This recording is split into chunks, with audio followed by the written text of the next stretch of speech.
시청자 여러분 안녕하십니까? 헬로티비 뉴스입니다. 먼저 오늘의 주요 뉴스부터 보고 오시죠.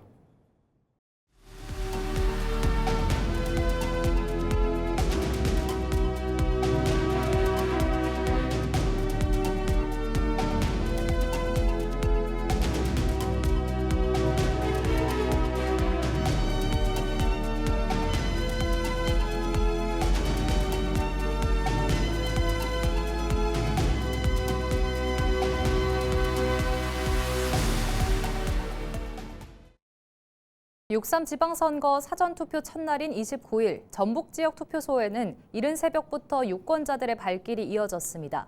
정읍 씨를 비롯한 전북 지역 시민들은 이날 지역의 미래와 삶의 변화를 기대하며 한 표를 행사했습니다. 지방선거 투표용지는 기본 7장이지만 무투표 당선 등이 있는 경우 장수가 줄어드는 것을 인지하지 못해 일부 투표소에서는 문의도 잇따랐습니다. 유권자들은 당선자들에게 지역 발전을 위한 공약을 성실하게 이행해 줄 것을 당부했습니다. 선거 때한 공약을 잘 지켜주시고 국민 눈높이에 맞는 투명하고 책임감 있는 모습을 보여주셨으면 좋겠습니다. 제9회 전국 동시지방선거 사전투표 첫날 남원 지역 투표소에 소수정당 국회의원들이 찾아와 직접 투표했습니다. 이들은 같은 당 후보를 응원하며 한쪽 당만 독점하는 정치가 아닌 다양한 목소리가 살아있는 남원을 만들어달라고 시민들에게 호소했는데요. 정명기 기자의 보도입니다. 약 2주 만에 남원을 다시 찾은 한창민 국회의원. 사회민주당 대표이자 상임 선대위원장인 한 의원은 동충동 사전투표소를 방문해 소중한 한 표를 행사했습니다. 한 대표는 남원시의원 바선거구에 출마한 박형규 후보를 시민 후보로 소개하며 정치 변화를 강조했습니다. 특히 민주당 독점 정치의 실패를 지적하고 남원에서 풀뿌리 시민 정치를 시작하자고 호소했습니다. 사회민주당은 인권과 기본권이 보장되는 사회로 만들기 위해서 새롭게 창당한 2년 된 진보정당입니다. 이곳에 오랫동안 시민의 편에서 시민의 삶을 지키기 위해서 최선을 다해왔던 박형규 후보가 꼭 당선되어서 민주당 독점 구조에서 더 좋은 정치 체계를 만드는데 결과를 만들어야 될 상징적인 곳이 되었으면 좋겠다. 비슷한 시각 남원의 또 다른 사전투표소. 조국혁신당 강경숙 국회의원이 줄을 서서 순서를 기다립니다. 불과 며칠 만에 다시 남원을 찾아 투표에 참여한 강 의원은 고향에 대한 각별한 애정을 드러냈습니다. 그러면서 남원시장 선거에 나선 강동원 후보를 지역 민심과 현안을 깊이 이해하는 민주진영의 적임자로 평가했습니다. 강동원 후보는 준비된 후보라는 분명한 확신이 생겼어요. 이제 무엇보다도 김대중 대통령과 이제 노무현 대통령의 그 계보를 잇고 있는 민주진영에 대표할 만한 후보다. 그러니까 조국혁신당에서는 대표 주자로 내세울 게 손색이 없는 실력도 갖추고 이렇게 덕망도 있는. 이어 같은 당 김준형 국회의원도 남원을 찾아 강 후보 지원 유세를 펼치며 힘을 보탰습니다. 지방선거 사전투표 첫날 소수정당 의원들의 정치 다양성을 위한 호소가 어떤 결과로 이어질지 관심입니다. 헬로티비 뉴스 정명기입니다. 사전투표 첫날 더불어민주당 한병도 공동상임선대위원장이 전북의 유세 첫 행선지로 남원을 찾아 양충모 남원시장 후보 등과 함께 투표했습니다. 한 위원장은 민주당 원팀을 강조하며 지지층 결집과 투표 참여를 호소했습니다. 정명기 기자의 보도입니다. 남원시 도통동에 마련된 사전투표소.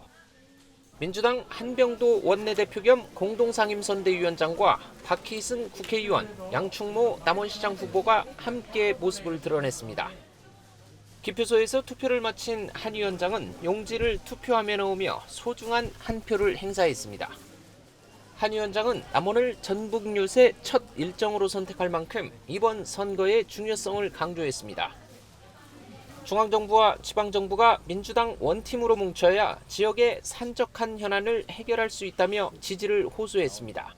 아주 중요한 선거를 앞두고 있기 때문에 남원 지원 유세를 전북 첫 일정으로 시작을 하기 때문에 이곳을 왔습니다. 민주당 체제에 대한 지역민들의 실망감에 대한 질문에는 이같이 답했습니다. 정말 이재명 정부의 힘을 실어드리기 위해서는, 그리고 지금 우리 전라북도의 산적한 문제를 해결하기 위해서는 우리 민주당, 이재명 정부, 그다음에 더불어민주당, 전라북도, 또 우리 남원시장 몇 개 원팀으로 일했을 때 정말 일의 효과를 더 크게 만들 수 있다. 양충모 후보는 이번 사전투표가 남원의 변화와 발전을 열망하는 민심이 모이는 분수령이 될 것이라고 밝혔습니다. 이어 정체된 경제를 반드시 살려내고 시민이 행복한 미래를 열겠다고 강조했습니다. 헬로티비 뉴스 정명규입니다.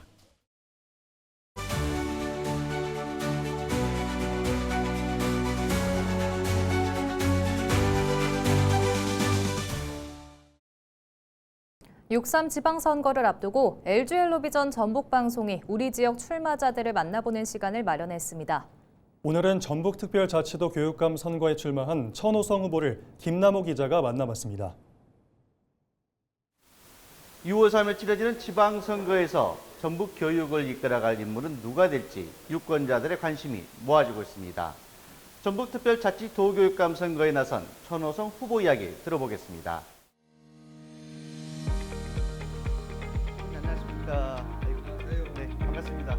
힘들 텐데 더울 때 그래도 아이들을 위해서 또. 저는 이번 전북 교육감에 출마한 천호성입니다.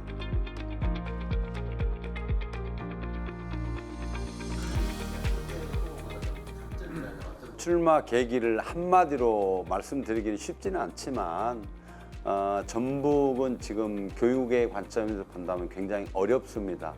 두 가지 점에서 어려움이 있는데요. 하나는 일단 학생 수가 지나치게 감소되면서 학교가 문을 닫아야 되는 형편에 있는 학교가 속출하고 있습니다. 올해 28개 학교에서 입학생이 한 명도 없었습니다.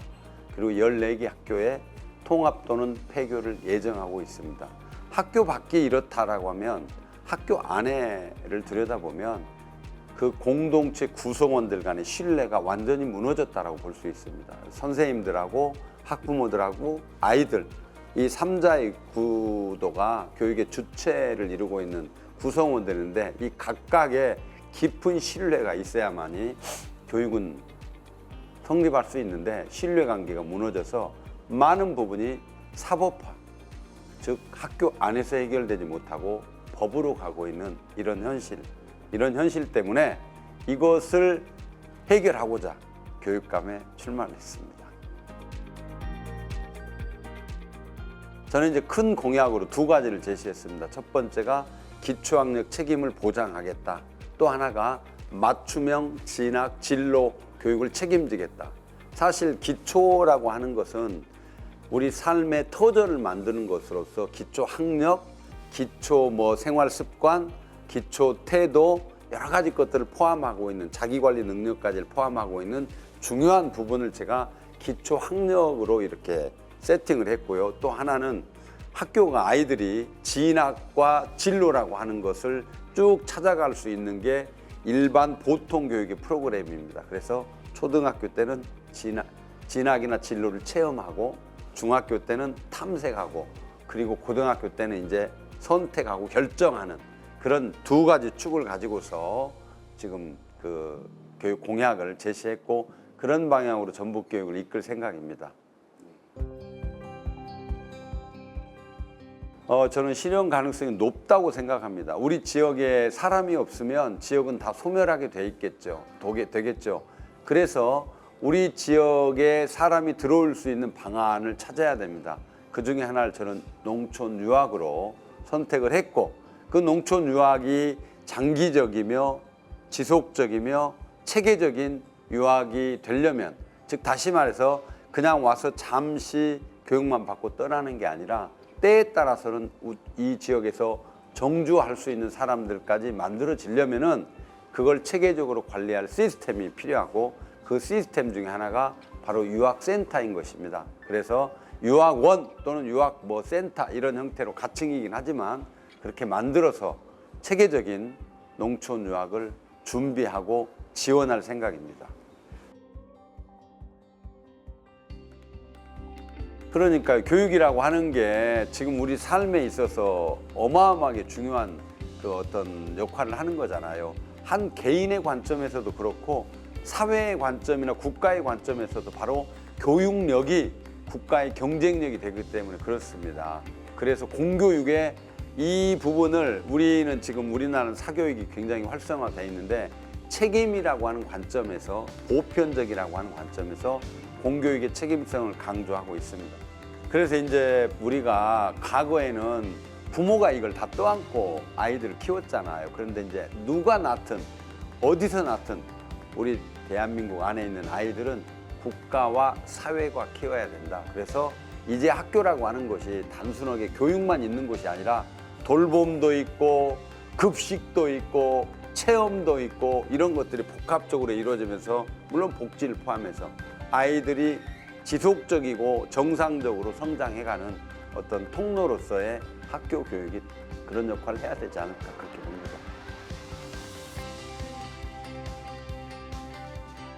현재 저는 이제 2명이 싸우고 있는데요. 상대 후보는 대학 총장 출신이고 그 농학 전공자입니다.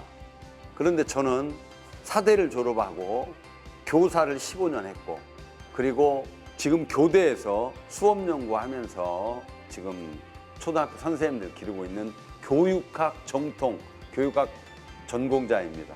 이런 점에서 본다면 현장성, 전문성을 동시에 겸비했다라고 하는 측면에서 저를 많은 분들이 현장 교육 전문가라고 이야기를 합니다. 그 점에서 상대 후보보다 훨씬 더 교육감에 특화된 강점을 가지고 있다고 이렇게 생각합니다.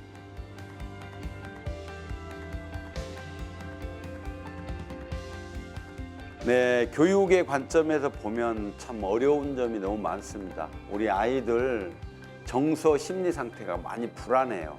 왜 그러냐면 지금 막 시대가 너무 지나치게 경쟁이 심화되고 있잖아요. 이런 속에서 불안감. 학부모들 마찬가지입니다. 사교육비 많이 든다. 또 학교가 안전한 곳이 아니다. 이렇게 불안해합니다. 선생님들 이거 뭐 교육권 침해 때문에 교육을 할 수 없다. 교권이 다 무너졌다고 다 아우성을 치고 있습니다.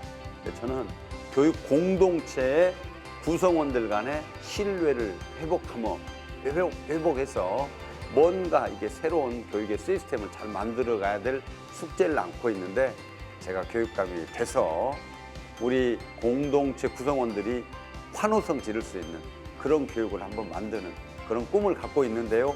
기대해 주시고 또 하나는 이제 교육은 혼자 할 수 없습니다. 교육감의 몫만 아닙니다.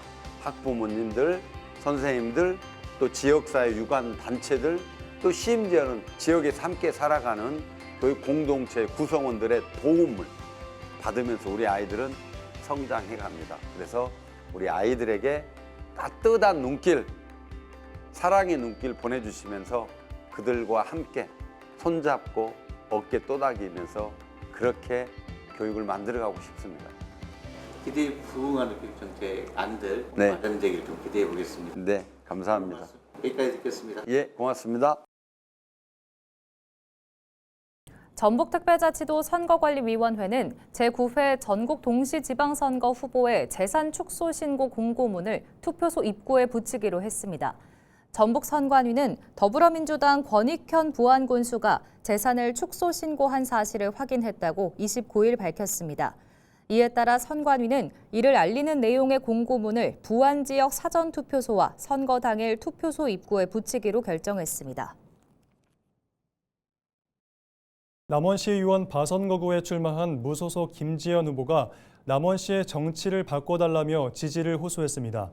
김 후보는 10대와 20대, 30대에게 남원시는 더 이상 미래가 아니다라며 정치 변화를 촉구했습니다. 이어 현 정치는 체면과 자리 싸움에 머물러 있고 남원의 미래는 무너지고 있다고 비판했습니다. 김 후보는 시민 한 사람 한 사람의 삶을 듣고 청년과 미래를 책임지는 정치가 필요하다며 소중한 한 표를 행사해달라고 강조했습니다. 조국혁신당 김대규 남원시 제1선거구 전북특별자치도의원 후보가 도통동과 향교동, 월락동, 고죽동 주민을 위한 복합 커뮤니티 센터 건립을 공약했습니다. 김 후보는 오래된 주차난과 부족한 문화복지시설 문제를 지적하며 지하 주차장과 아이 돌봄, 청년 창업, 어르신 힐링 공간을 마련하겠다고 밝혔습니다. 구체적으로는 카페와 동아리실, 돌봄센터와 문화예술센터, 소공연장, 헬스장 등 전 세대를 아우르는 시설과 인근의 쉼터공원도 조성할 계획입니다. 김 후보는 주민 삶의 온기를 불어넣는 주거복지 혁신 프로젝트라며 지방소멸 대응기금을 활용해 재원을 마련하겠다고 강조했습니다. 지난 28일 오후 7시 40분쯤 고창군 고수면의 한 달걀 선별장에서 불이 나 2시간여 만에 진화됐습니다. 이 불로 인명피해는 없었으나 태양광 설비 등이 타 소방서 추산 1억 7천여만 원의 재산 피해가 발생했습니다. 선별장 인근에 닭 6만 마리를 사육하는 양계장이 인접해 있으나 이곳까지 불길이 번지지 않았습니다. 소방당국은 정확한 화재 원인 등을 조사하고 있습니다. 임실군수 선거 후보자 TV토론회에서 더불어민주당 한득수 후보와 무소속 한병락 후보가 정면으로 맞붙었습니다. 두 후보는 농촌 기본소득의 재원 실효성 문제를 비롯해 사법적 의혹 등을 두고 치열한 공방을 벌였습니다. 정명기 기자의 보도입니다. 먼저 포문을 연 무소속 한병락 후보. 민주당 한득수 후보가 모든 국민에게 연간 8만 원씩 지급하겠다고 내세운 햇빛 연금의 현실성을 공격했습니다. 가장 큰 걸림돌은 태양광 발전소를 짓더라도 전기를 저장하고 보낼 수 있는 길이 없다는 점입니다. 태양광 설치가 가능한 경우에도 전력 가격이 폭락하거나 한득수 후보는 한병락 후보가 내세운 거주수당 공약과 관련해 재원 마련의 현실성의 의문을 제기했습니다. 360만 원까지 확대하려면 군비가 약 600억 원이 소요됩니다. 단순히 토목 예산을 줄이는 것만으로 600억 원을 어떻게 확보하겠다는 것인지 의문스럽습니다. 정책 공방은 곧 과거 탈당 이력 등을 둘러싼 정치적 논란으로 이어졌습니다. 한병락 후보는 당의 불공정한 규칙 때문에 탈당이 불가피했다고 주장했고 재판을 받을 권리가 있다고 헌법에 보장되어 있습니다. 그런데 법원에 이의 제기를 했다는 이유로 25% 감점을, 그것도 경선 규칙에 그러면 미리 넣어서 통보를 해야지 왜 30분을 남겨놓고 합니까? 한득수 후보는 당원 당규에 따른 정당한 감점이었다며 자신은 단 한 번도 당을 떠난 적이 없다고 강조했습니다. 저는 민주당 입당 후 단 한 번도 당을 떠나본 적이 없습니다. 당원 당규에서 정당한 절차에서 신임 20%를 주고 감점은 우리 후보님의 잘못에 의해서 이루어진 것이지 그것이 국가가 잘못한 겁니까? 이후 식사비 대납과 돈봉투 의혹을 두고 두 후보가 맞서며 감정 섞인 설전이 이어졌습니다.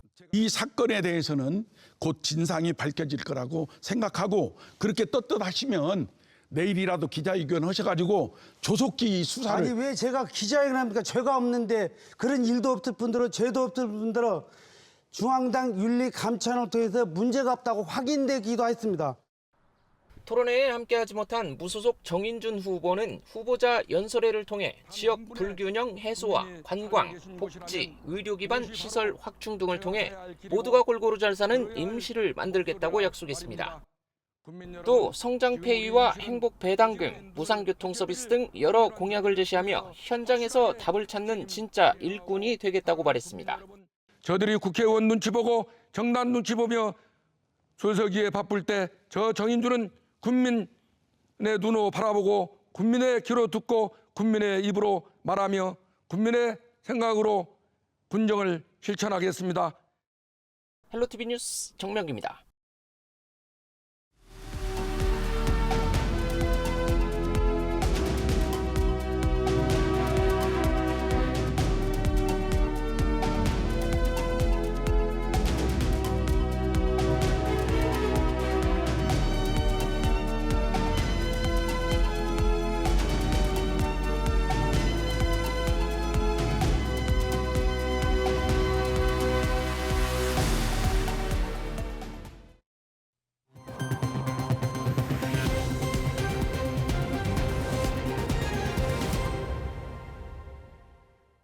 이상으로 뉴스를 마칩니다. 시청해주신 여러분 고맙습니다.